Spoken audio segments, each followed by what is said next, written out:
आज का जो टॉपिक है बहुत ही इंटरेस्टिंग टॉपिक है। यह क्लास 10th और एसएससी एग्ज़ाम के लिए बहुत इंपॉर्टेंट चैप्टर है। आइए स्टार्ट करते हैं। चैप्टर का नाम है इंट्रोडक्शन टू ट्रिग्नोमेट्री, ट्रिग्नोमेट्री का परिचय। ट्रिग्नोमेट्री क्या होता है इसके बारे में आज जानेंगे। सबसे पहले हम इस वर्ड के बारे में जानेंगे, ये वर्ड कहाँ से आया और इस वर्ड का मीनिंग क्या है। आइए स्टार्ट करते हैं। जो ट्रिग्नोमेट्री वर्ड है वो कहाँ से लिया गया है? ग्रीक से लिया गया है, जिसका मतलब है ट्री। ट्री मतलब होता है तीन, गोन मतलब भुजा यानी साइड, और मेट्रोन मतलब मेजर यानी माप। तीन भुजाओं की माप। जब हम तीन भुजाओं की माप की बात करते हैं तो हम कौन सी फिगर बनाते हैं? ट्रायंगल की। और ये कौन सा ट्रायंगल होगा इसके अंदर? जो ट्रायंगल होगा कौन सा? Right angle triangle. ऐसा ट्रायंगल जिसका एक एंगल 90 डिग्री हो, उससे हम बोलते हैं राइट एंगल ट्रायंगल यानी समकोण त्रिभुज। ट्रिग्नोमेट्री का यूज कहाँ कहाँ होता है इसके बारे में हम जानेंगे। सबसे पहले इसका यूज जो होता है, जितनी भी हाइट होती है उसको मेजर करने के लिए हम किसका यूज करते हैं? ट्रिग्नोमेट्री का। ये हाइट माउंटेन की हो या किसी मेट्रो पिलर की हो या किसी ऑब्जेक्ट की हो, फॉर एग्जांपल कुतुब मीनार, उसकी हाइट निकालनी हो तब भी हम किसका यूज़ करेंगे? ट्रिग्नोमेट्री का यूज़ करेंगे। नेक्स्ट है गेमिंग के लिए।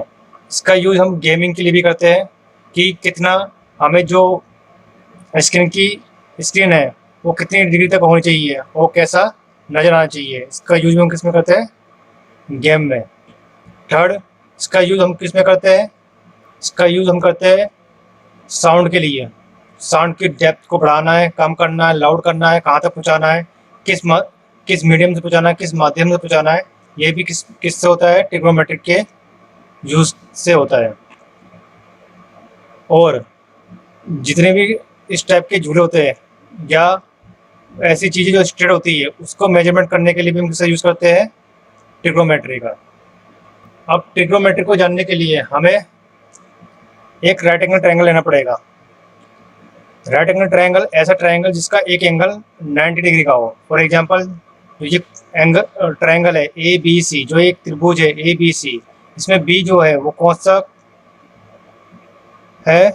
एक कौन सा 90 डिग्री का, 90 डिग्री यानी समकोण त्रिभुज।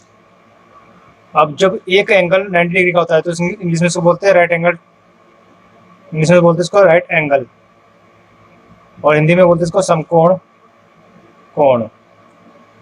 समकोण कोण ऐसा कोण जिसकी मेजरमेंट कितनी हो? 90 डिग्री, उसे समकोण त्रिभुज या राइट एंगल ट्रायंगल कहते हैं। इस ट्रायंगल की तीन साइड होती है। जो इसकी जो सबसे बड़ी साइड होती है उसको हम बोलते हैं हाइपोटेनस।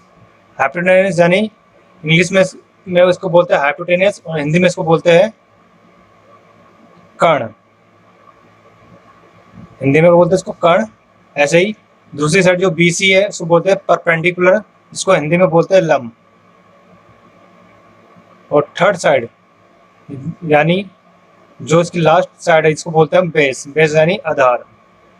यानी ऐसा त्रिभुज जिसमें तीन साइड हो, जिसमें से एक एंगल 90 डिग्री का हो, और उसमें जब 90 डिग्री का होता है तो उसमें कौन सी थ्योरम लगती है? हमारी पाइथागोरस थ्योरम।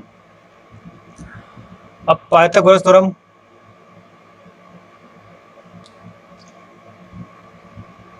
गोरस थ्योरम यानी हिंदी में से बोलते हैं पाइथा हिंदी में से बोलते हैं पाइथागोरस प्रमेय। इस प्रमेय के अकॉर्डिंग क्या होता है? जो त्रिभुज की सबसे बड़ी भुजा होती है यानी हाइपोटेनस यानी कर्ण, उसका स्क्वायर बराबर किसका होगा? उसकी अन्य दो साइड के योग के बराबर, यानी लंब स्क्वायर, लंब यानी परपेंडिकुलर स्क्वायर, प्लस में बेस स्क्वायर, एच स्क्वायर यानी हाइपोटेनस स्क्वायर इक्वल टू किसके? परपेंडिकुलर स्क्वायर प्लस में बेस स्क्वायर, और हिंदी में क्या बोलेंगे इसको, कर्ण स्क्वायर इक्वल टू किसके है, लंब स्क्वायर प्लस में आधार स्क्वायर के। और अगर इसको हमें ABCD की फॉर्म लिखना है तो कर्ण इसमें क्या बन रहा है, AC, यानी AC स्क्वायर किसके आएगा, लंब स्क्वायर, लंब क्या है इसमें BC स्क्वायर, और आधार क्या है इसमें AB के स्क्वायर के बराबर होगा। अब ट्रिग्नोमेट्री को समझने से पहले हमें एक ट्राइंगल यानी राइट एंगल ट्राइंगल को समझना होगा। राइट एंगल ट्राइंगल यानी समकोण त्रिभुज, ऐसा त्रिभुज या ऐसा ट्राइंगल जिसका एक एंगल 90 डिग्री का हो, उसे क्या बोलते हैं, हम बोलते हैं right angle triangle. Right angle triangle, या हिंदी में से बोलते हैं समकोण त्रिभुज, समकोण त्रिभुज। अब ये जो राइट एंगल ट्राइंगल होता है उसका एक कोण जिसकी मेजरमेंट या जिसके माप कितनी हो, 90 डिग्री हो, यानी एंगल बी कितना है, 90 डिग्री, तो इसको बोलते हैं राइट एंगल इंग्लिश में,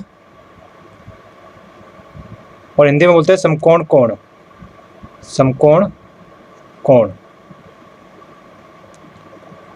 अब जब भी किसी ट्राइंगल में एक एंगल 90 डिग्री का हो तो जो 90 डिग्री जहाँ एंगल बन रहा है तो उसके सामने जो साइड है यानी जो इसके अपोजिट साइड है वो हमेशा क्या होती है, हाइपोटेनस। अब हाइपोटेनस क्या होता है, हाइपोटेनस मतलब होता है कर्ण, जो ट्राइंगल की सबसे बड़ी साइड होती है या सबसे बड़ी भुजा होती है उससे बोलते हैं हाइपोटेनस, यानी हिंदी में बोलते हैं उसको कर्ण। ऐसी भुजा जो ट्राइंगल में सबसे बड़ी हो उससे बोलते हैं हाइपोटेनस। और जो ट्राइंगल में बिल्कुल स्ट्रेट लाइन होती है उससे क्या बोलते हैं हम, परपेंडिकुलर। क्या बोलते हैं, परपेंडिकुलर, यानी इसमें जो BC है वो क्या है, परपेंडिकुलर। अब परपेंडिकुलर मतलब क्या होता है, लंब, परपेंडिकुलर, यानी इसको हिंदी में बोलते हैं लंब। और ऐसी साइड जो किसी त्रिभुज का बेस हो तो उससे क्या बोलते हैं, बेस। अब बेस यानी हिंदी में बोलते हैं इसको आधार। इससे हमें पता लगता है कि जो कर्ण है वो AC है और जो BC है वो क्या है, लंब है यानी परपेंडिकुलर है, और जो बेस है हमारा वो क्या है, AB है। अब एक ट्रायंगल जिसमें एक एंगल 90 डिग्री का है तो जो दो कोण बच गए वो हमेशा कौन से कोण होंगे, न्यून कोण या एक्यूट एंगल। एक्यूट एंगल ऐसे एंगल जो 90 डिग्री से कम होते हैं उन्हें एक्यूट एंगल कहते हैं, और हिंदी में से बोलते हैं न्यून कोण। ऐसे कोण जो 90 डिग्री से कम हो, जो 90 डिग्री से क्या हो, कम हो, ऐसे कोणों को क्या बोलते हैं हम, न्यून कोण। अब इसके कंसेप्ट पर चलते हैं। अब इसके आगे हमें क्या पता होना चाहिए, ऐसा त्रिभुज जिसमें एक कोण 90 डिग्री हो उसमें कौन सी थ्योरम लगती है, पाइथागोरस थ्योरम, पाइथागोरस थ्योरम, यानी हिंदी में पाइथागोरस प्रमेय, पाइथागोरस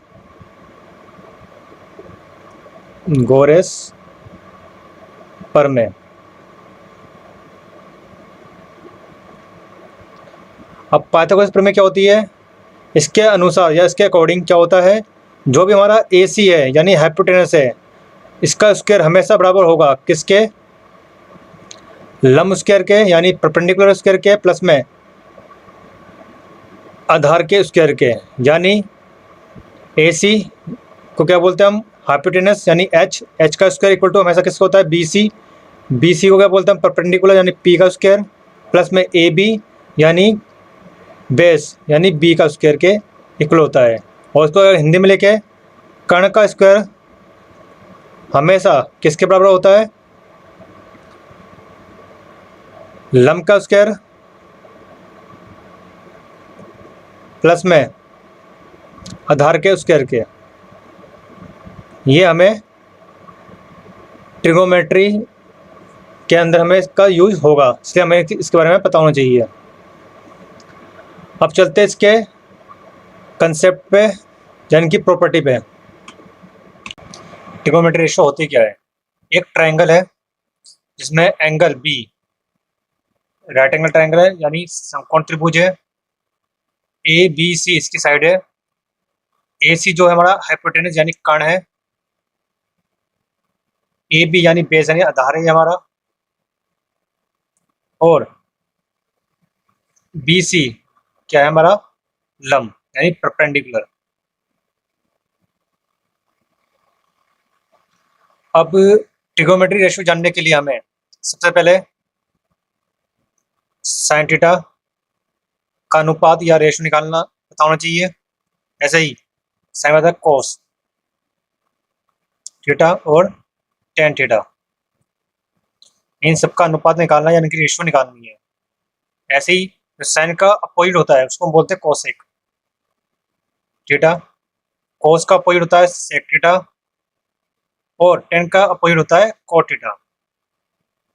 अब इन सब की रेशियो निकालने के लिए हमें एक शॉर्टकट ट्रिक का यूज करना है, वो है P B P H H H H B, यानी पंडित बद्री प्रसाद हर हर बोले। और इसको हिंदी में कैसे करेंगे? लाला आया लाल थैले में कच्चे कच्चे आम लाया। लाला आया लाल थैले में कच्चे कच्चे आम लाया। जो ये फर्स्ट है ये डिनोट कर रहा है किसको? साइन थीटा को। यानी साइन थीटा क्या होता है हमारा? पी अपॉन एच, यानी परपेंडिकुलर अपॉन में हाइपोटेनस यानी ए सी। और हिंदी में लंब बटे कर्ण एल बटे में के। यानी अगर हम इसको ए बी सी की फॉर्म रखें तो पी परपेंडिकुलर का हमारा 20, तो बी सी अपॉन में हाइपोटेनस का हमारा ए सी अपॉन में ए सी। अब जो कोस है वो किसको डिनोट करता है? सेकंड वाले को, यानी बी अपॉन में एच, यानी बेस अपॉन में हाइपोटेनस, यानी आधार बटे में कर्ण। आधार बटे में कर्ण, आधार क्या है इसमें? ए बी, और हाइपोटेनस क्या हमारा? ए सी, यानी कर्ण क्या हमारा? ए सी। ऐसे ही टेन का जो हमारे लास्ट वाला P upon B, P upon B मतलब परपेंडिकुलर अपॉन में बेस इक्वल टू है किसके है? लंब बटे आधार के। और लंब बटे आधार क्या होता है? यानी पी अपॉन बी, यानी परपेंडिकुलर बी सी अपॉन में बेस यानी ए बी। अब कोसेक थीटा जो होता है वो साइन का अपोजिट होता है, यानी हम इसको उल्टे यहाँ से पढ़ेंगे। जो फोर्थ है मतलब यहाँ से हाइपोटेनस अपॉन में परपेंडिकुलर, या एच अपॉन में पी, एच अपॉन में पी हाइपोटेनस अपॉन में परपेंडिकुलर, या कर्ण बटे में लंब। ये क्या हमारा? कोसेक थीटा, यानी कर्ण बटे लंब। कर्ण क्या है इसमें हमारा? ए सी अपॉन में बी सी। ऐसे ही सेक थीटा, जो सेक थीटा क्या होता है? कोस का अपोजिट होता है, यानी एच अपॉन में बी, एच अपॉन में बी, यानी इसका उल्टा फिफ्थ नंबर का एच अपॉन में बी। हाइपोटेनस अपॉन में बेस, यानी कर्ण बटे में आधार, और ए बी की फॉर्म में ए बी अपॉन में ए सी। ऐसे कोट थीटा होता है टेन का अपोजिट होता है, यानी बेस अपॉन में परपेंडिकुलर, यानी आधार बटे लंब, और उसको मैथ में लिखेंगे ए बी अपॉन में बी सी। बस जब भी थीटा हमें मेंशन हो वो हमेशा कौन सा होता है? कौन? एंगल ए होता है। ए मतलब जो साइड बेस और हाइपोटेनस से मिलकर बनती है, इसलिए हम क्या लेते हैं? थीटा। अब इसकी जो अगला कंसेप्ट है वो इसी पे बेस है कि जब एंगल थीटा हम किसको लेते हैं? ए को लेते हैं, या थीटा हम सी को लेते हैं, तो उसमें क्या डिफरेंस आता है? अब क्या था? Sine theta. अभी हमने सीखा साइन थीटा की वैल्यू क्या होती है? पी अपन में एच। ओके, अब जो थीटा होता है हमारा क्या है? ये वाला थीटा है। अब नेक्स्ट है हमारा साइन है। साइन है मतलब ए के अपोजिट जो साइड है, ए के अपोजिट जो साइड है, कौन सा साइड है? B C. और अपन में हाइपोटेनस, हाइपोटेनस मतलब कर्ण यानी AC। अब हाइपोटेनस को हम कर्ण कहते हैं, परपेंडिकुलर को लंब, परपेंडिकुलर को लंब और बेस को आधार।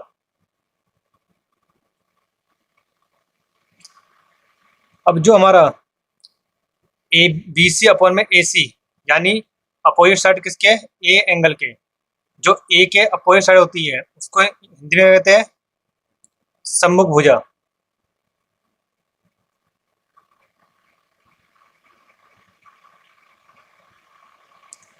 और हाइपोटेनस को क्या बोलते हैं, कणी बोलते हैं। अब नेक्स्ट है इसका साइन सी। साइन सी मतलब हमें ये लेना है एंगल सी। अब इसके अकॉर्डिंग अपोजिट साइड कौन सी है, ए बी, यानी अपोजिट साइड कौन सी है, सम्मुख भुजा कौन सी है, ए बी, यानी ए बी अपॉन में हाइपोटेनस क्या है, AC, यानी अपोजिट साइड क्या होती है हमारी सम्मुख भुजा, और जो हमारे हाइपोटेनस होता है वो कहता है कर्ण। अब सेकंड में चलते हैं।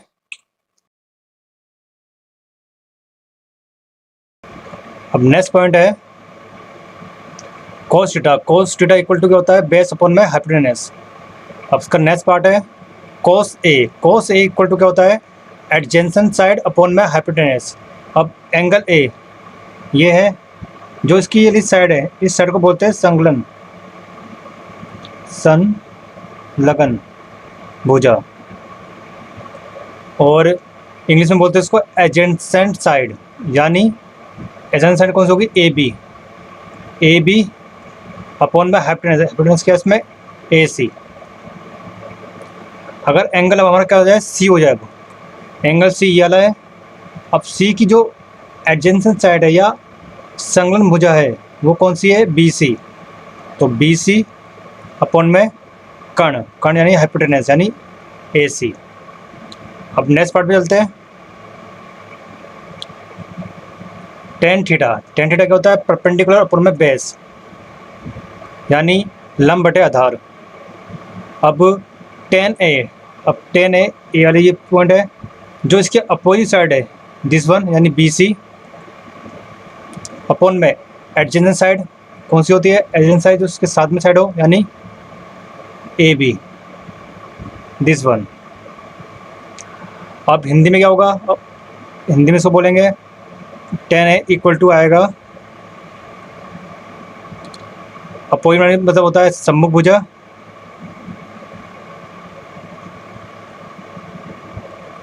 अपॉन में संलग्न भुजा, संलग्न भुजा, यानी टेन ए हमारा क्या आ गया, BC अपॉन में AB। अब एंगल C पे चलते हैं। एंगल C क्या हमारा, अपोजिट साइड यहाँ से। अब C का अपोजिट कौन सा है, AB, यानी AB अपॉन में एडजेंसेंट साइड मतलब BC, यानी सम्मुख भुजा अपॉन में एडजेंसेंट साइड यानी AB अपॉन में BC। नेक्स्ट रेशो है कोसेक थीटा। कोसेक थीटा जो कि अपोजिट होता है साइन थीटा का। तो कोसेक थीटा क्या होता है, हाइपोटेनस अपॉन में परपेंडिकुलर, हाइपोटेनस अपॉन में परपेंडिकुलर, यानी हिंदी में कर्ण बटे लंब। अब कोसेक ए मतलब ये वाला एंगल क्या होता है, हाइपोटेनस। हाइपोटेनस में क्या है, AC, यानी AC और अपोजिट साइड, ए की अपोजिट साइड कौन सी होगी, ये वाली, यानी BC। जब हमारा एंगल क्या होगा, A। अब एंगल C, जब एंगल C आएगा तो हाइपोटेनस ये क्या हमारा AC, और जो अपोजिट साइड है, अपोजिट साइड मतलब जो C के अपोजिट साइड है, C के अपोजिट कौन साइड है, यानी AB। अब हिंदी में क्या होगा, AC यानी कर्ण, और साम बटे में अपोजिट साइड किसे बोलते हैं, सम्मुख भुजा। कर्ण बटे सम्मुख भुजा।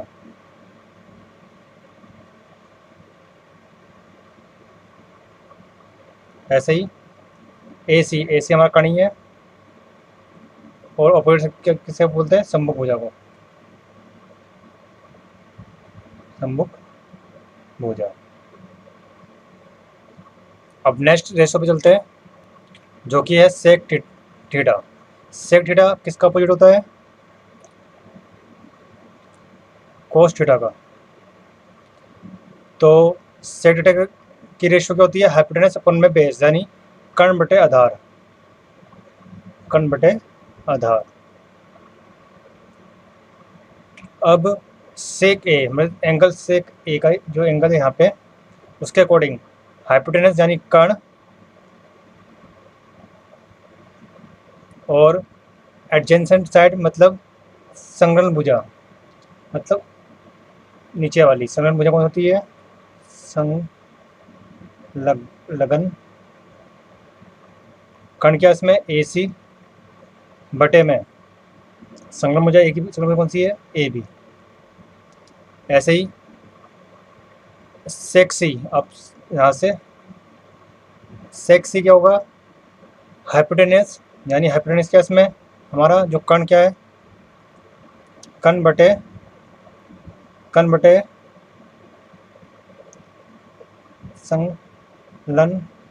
संलग्न भुजा, यानी इसको ए बी सी के फॉर्म में लिखे दो। कर्ण क्या हमारा ए सी अपॉन में, अब सी की संलग्न क्या है, बी सी। लास्ट रेशो जो कि टेन थीटा के अपोजिट होती है, यानी बेस बटे में परपेंडिकुलर, बेस यानी आधार बटे लंब। अब कोट ए मतलब कोट ए से यहाँ से देखेंगे तो एडजेसेंट साइड मतलब जो साइड वाली साइड होती है, यानी इसको बोलते हैं हिंदी में हम संलग्न भुजा बटे में अपोजिट साइड, ए का अपोजिट कौन सी है, बी सी, यानी सम्मुख भुजा, सम्मुख भुजा, यानी एडजेसेंट साइड कौन सी होगी हमारी, ए के अकॉर्डिंग ए बी अपॉन में सम्मुख भुजा बी सी। अगर यहीं कोट सी आ जाए, संलग्न भुजा अपॉन में सम्मुख भुजा, यानी अब सी के लिए जो एडजेसेंट साइड है वो क्या है, बी सी है, और अपोजिट साइड क्या है इसके लिए, ए बी। तो रेशो यहाँ समाप्त होती है। अब चलते हैं नेक्स्ट कंसेप्ट पे, trigonometry ratio 0 degree and 90 degree. 0 degree और 90 डिग्री के ट्रिग्नोमेट्री अनुपात। अब हम 0 से लेकर 90 डिग्री तक ट्रिग्नोमेट्री के अनुपात के बारे में जानेंगे। पहला है, जब हमें साइन 0 दे रखा हो तो इसकी वैल्यू क्या होती है, 0। अगर साइन हमें 30 दे रखा हो तो उसकी वैल्यू होती है 1/2। ऐसे अगर साइन हमें 45 मेंशन हो तो उसकी वैल्यू होती है 1/√2। और अगर साइन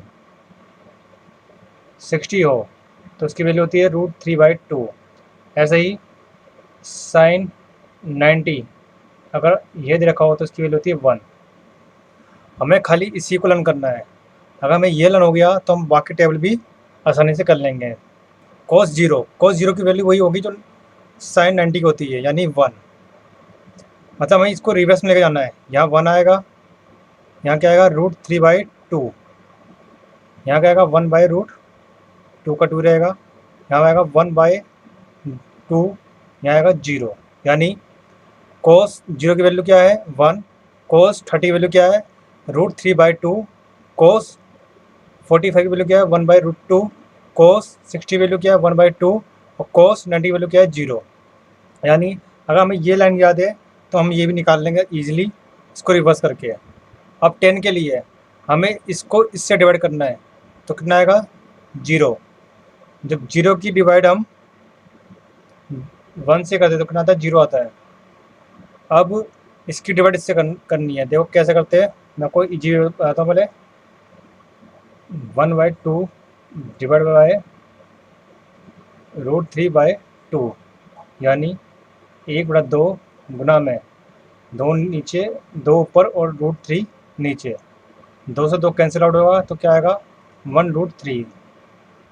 तो 30 वैल्यू क्या आ गई 1/√3। अब ये पूरा कैंसिल आउट हो जाएगा, डिवाइड करने पर क्या आएगा 1। अब ये 2 से 2 कैंसिल आउट, यानी क्या आएगा खाली √3। अब 1 की डिवाइड अगर 0 से करेंगे तो हमारा आंसर आता है नॉट डिफाइंड, या अपरिभाषित। अब जो साइन होता है का अपोजिट क्या होता है कॉस है।